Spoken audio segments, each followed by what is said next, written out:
जो पीडीएम का जलसा हुआ है जिसमें कुछ बातें हुई हैं और मौलाना फजल रहमान ने तो खैर बड़ी वजाहत के साथ कहा कि ये इशू नहीं है कि किसी का नाम लिया जाए कि नाम ना लिया जाए, एक जर्नैल का दूसरे जर्नैल का इशू इससे बहुत आगे चला गया है। और अगर किसी को ये ख्याल है कि ये पीडीएम का इत्तेहाद टूट सकता है तो वो नहीं टूटेगा। क्या आपका क्या टेक है इस पर, आप क्या क्या महसूस करते हैं इस इजलास के बाद? जो पीडीएम है, पाकिस्तान डेमोक्रेटिक मूवमेंट, उसका जो एजेंडा है या उसका जो लाया अमल है वो बहुत बड़ा है और ये बातें छोटी हैं। मियां नवाज शरीफ 3 दफा पाकिस्तान के वज़ीर आज़म रहे हैं, एक जिम्मेदार शख्स हैं और वो बेहतर जानते हैं कि उन्हें किसका नाम लेना है या नहीं। साथ के अंदर हम किसी के ऊपर पाबंदी नहीं आयद कर सकते कि आपने इस राय का इजहार करना है और इसका इजहार नहीं करना। जिस तरह के मियाँ साहब भी हमसे ये कदर नहीं लगा सकते कि आपको किसका नाम लेना चाहिए या नहीं लेना चाहिए। असूल की बात ये है कि पाकिस्तान के अंदर जो सियासी इदारे हैं वो बालादस्त हों, जिसमें पार्लियामान है, जो पाकिस्तान का आइन है, उसके तहत हमारी जद्दोजहद। अब मियाँ साहब का अगर किसी कुछ किरदारों के बारे में उनकी रिजर्वेशन है तो हमने तो चेयरमैन बिलावल ने ये कहा है कि जरूर उनके पास सबूत होंगे अगर वो बात कर रहे हैं। तो हमने तो इस पे कोई हमारा एतराज नहीं है। मियां साहब भले नाम पे 2 का ले, 4 का ले, 6 का ले, ये उनका इस्तेहकाक है। हमारा है कि पाकिस्तान के अंदर एस्टेब्लिशमेंट को और ऐसे इदारों को जिनका काम सियासत में दखल अंदाजी नहीं है, जिनके हल्फ में लिखा है कि वो सियासत में हिस्सा नहीं लेंगे, उन्हें अपने हल्फ की पासदारी करनी है और उन्हें सियासत के अंदर हिस्सा नहीं लेना। और पाकिस्तान के अंदर जो इलेक्शंस हैं वो साफ और शफाफ हों, अवाम का हक जो है वो ना छीना जाए।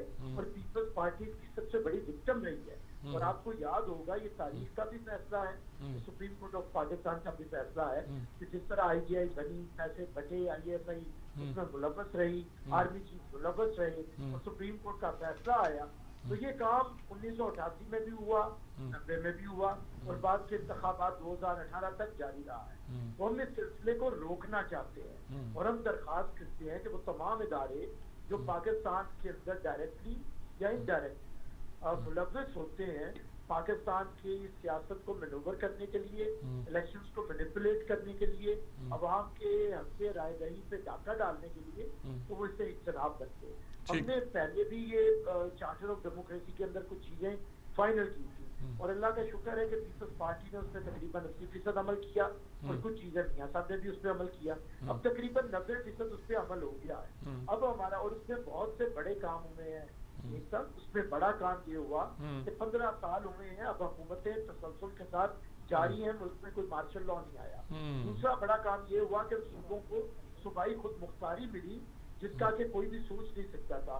सदारती महल से सारे इख्तियारात पार्लियामेंट को मुंतकिल हुए और सूबों को मुंतकिल हुए। अब जो काम रह गए हैं मजीद आइन को मजबूत करने के लिए हम इंशाअल्लाह ताला एक चार्टर ऑफ पाकिस्तान करना चाहते हैं, तमाम सियासी जमातें मिलकर। ये मकसद बड़ा है। जब हमारा मकसद बड़ा है तो इंशाअल्लाह छोटी छोटी बातों से उस मकसद के अंदर ना तो कोई रुकावट डाली जा सकती है और ये हुकूमत यही करेगी। कभी वो फलां की बताएगी, कभी हमें बताएंगे कि मियां शहबाज शरीफ की एस्टेब्लिशमेंट के साथ बातचीत चल रही है, कभी हमें ये बताएंगे कि फलां ऐसे कर रहा है। लेकिन हम मेच्योर पॉलिटिकल पार्टीज हैं, हम इन बातों के साथ एक दूसरे के साथ रखना नहीं आएगा।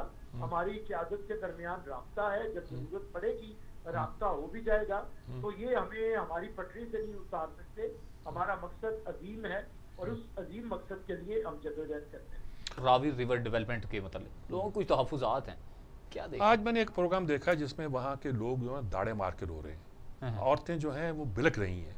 वो कहते हैं ज़िंदगी भर की कमाई हमने ये 3 मरले का 5 मरले का घर बनाया था और ये घर सारे हमारे पास इसकी मलकियत बरसों से है और आप हमसे ये जगह छीनना चाहते हैं। उन्होंने कहा ये कारखाना लगा हुआ यहाँ पाइप का, इसी कारखाने में हम काम करते हैं, रोजी कमाते हैं, 15,000 रुपये आमदन होती है, कुछ होती है। हमने पता नहीं पूरी जिंदगियाँ गुजार के ये बनाया है, आप इसको बर्डन कर रहे हैं। वो दूसरा प्रोजेक्ट आपने जजीरों का बनाया था कराची और बलूचिस्तान, सिंध वाले तो अकड़ गए।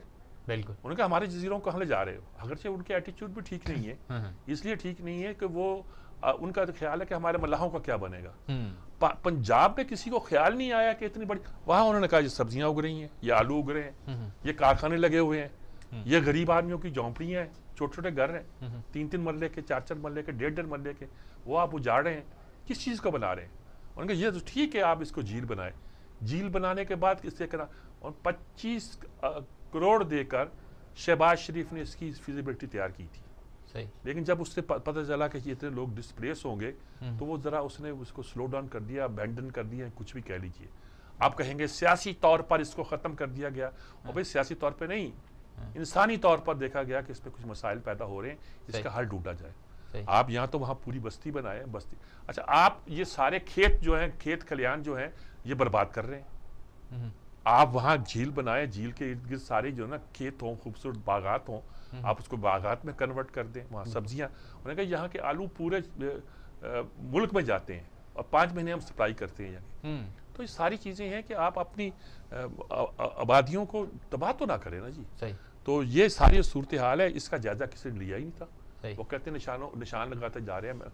देखिए ये मसलन जब ये ऑरेंज लाइन का मंसूबा बना था तो बहुत से इलाके जो मेट्रो पे भी आए थे, लेकिन उसमें ज़्यादा लोग थे जिनको इन्होंने, उस हुकूमत ने खरीदा इनको ज़मीनों को, और उनके जो मुआवजे दिए गए किसी को कम नहीं दिए गए।